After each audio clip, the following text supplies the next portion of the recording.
بسم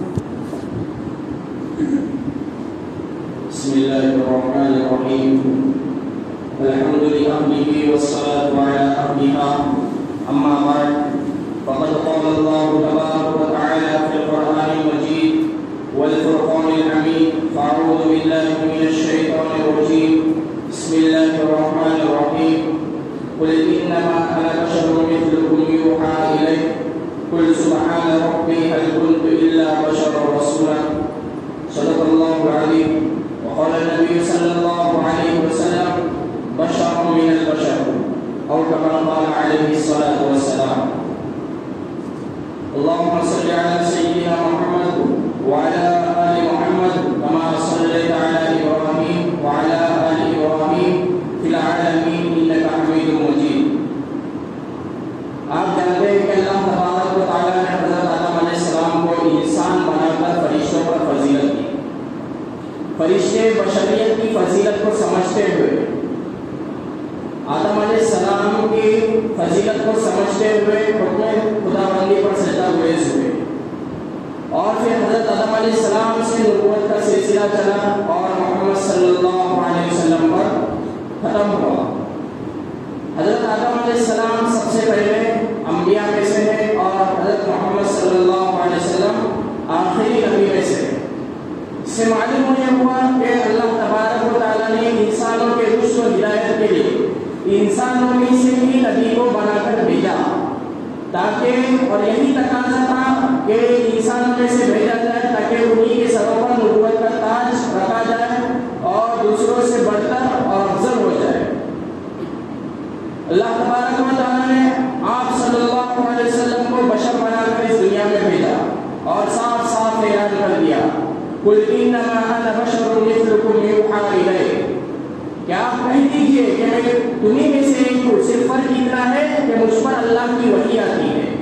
ذرا غور سے سمجھیے, اللہ تبارک و تعالیٰ نے نبی کریم صلی اللہ علیہ وسلم کو اس دنیا میں بھیجا اور حکم دیا قل هو اللہ احد, اے نبی ہمارے وحدانیت کا اعلان کیجئے.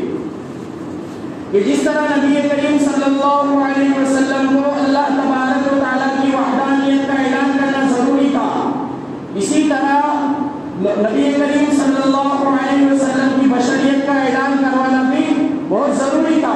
یہ اس وجہ سے ہوا کہ جب کفار مشرکین نے نبی کریم صلی اللہ علیہ وسلم کے معجزات کو دیکھا, شمس و قمر کو دیکھا, انگلیوں سے پانی جاری ہوتے ہوئے دیکھا, درختوں کو سلامی دیتے ہوئے دیکھا, مختصر سے کھانا سینکڑوں کے لیے بہت ہو گیا اور راتوں رات زمین و آسمان کی سیر ہو گئی. بہت سے معجزات جب آپ صلی اللہ علیہ وسلم کے لے گئے تو کفار مشرکین بول اٹھے یہ بشر نہیں ہو سکتا, یہ ہمارے مخلوق میں سے نہیں ہو سکتا, یہ کسی دوسرے مخلوق کا بڑا جادوگر ہے. تو اللہ تبارک و تعالیٰ نے آپ صلی اللہ علیہ وسلم کو حکم دیا اے نبی اپنی نبوت کا اعلان زبان سے کیجئے. تو قرآن کریم میں اللہ تعالیٰ فرماتے ہیں قل انما انا بشر مثلکم یوحی الی قل سبحان ربی هل كنت الا بشرا رسولا. یوحی الی کے ذریعے سے نبی کریم صلی اللہ علیہ وسلم غیروں سے ممتاز اور افضل ہو گئے کیونکہ وحی کا آنا ہی دلیل ہے. امام الانبیاء ہے, خاتم المرسلین ہے, رحمت للعالمین ہے. لیکن آج ہم پر الزام لگایا جاتا ہے کہ ہم نبی کریم صلی اللہ علیہ وسلم کو اپنا جیسا بڑا بھائی سمجھتے ہیں, ہم جیسا رتبہ سمجھتے ہیں. ہمارا آج بھی عقیدہ ہے اور کل بھی تھا اور قیامت تک یہی عقیدہ رہے گا.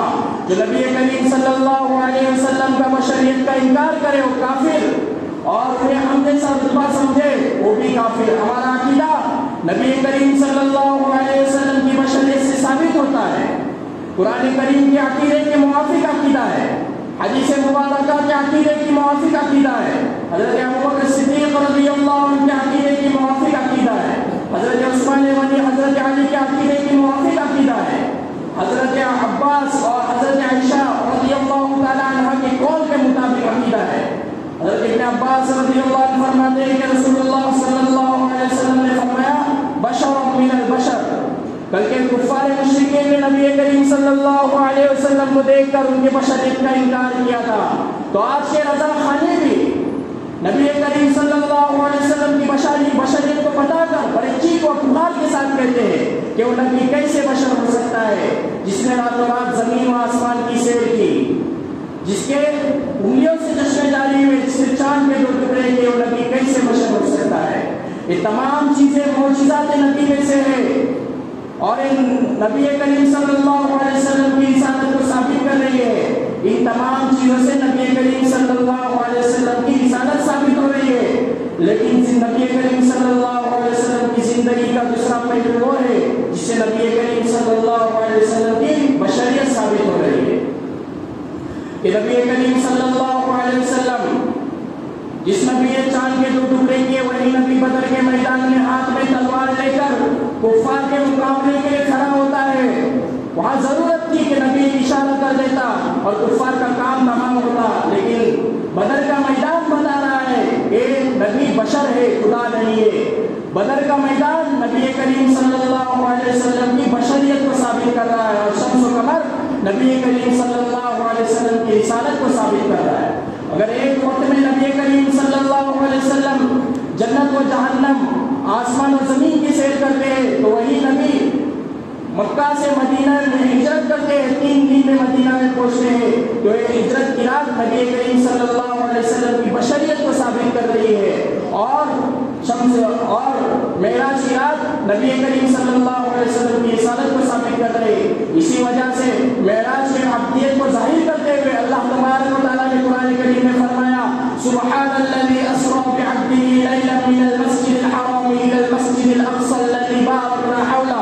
اللہ تبارک و تعالیٰ جانتے تھے اس واقعے معراج کی اہمیت کو دیکھ کر کل کوئی رضا خانی نبی کریم صلی اللہ علیہ وسلم کی بشریت کا انکار کر دے تو اللہ تبارک و تعالیٰ نے پہلے ہی ثابت کر دیا۔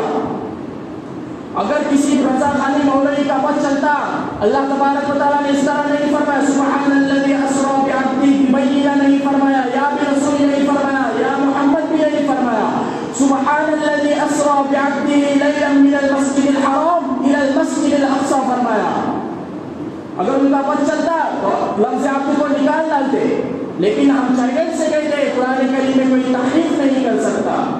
ہمارا عقیدہ ثابت ہو رہا ہے، ہمارا عقیدہ اذان میں ثابت ہوتا ہے، نماز میں ثابت ہوتا ہے، ہر چیز میں ہمارا عقیدہ ثابت ہو رہا ہے کہ ہم حق پر ہیں۔ اگر ہم آپ صلی اللہ علیہ وسلم کی پیدائش سے لے کر وفات تک آپ صلی اللہ علیہ وسلم کی زندگی کو دیکھیں تو ہر چیز نبی کریم صلی اللہ علیہ وسلم کی بشریت کو ثابت کر رہی ہے۔ یہ نبی پیدا ہوئے عبداللہ کا لاڈلا بن کر، آمینہ کا لخت جگر بن کر، عبد المطلب کا پوتا بن کر۔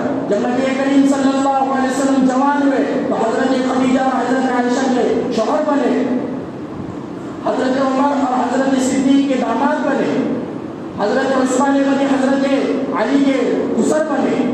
یہ تمام چیزیں نبی کریم صلی اللہ علیہ وسلم کی بشریت کو ثابت کر رہی ہے۔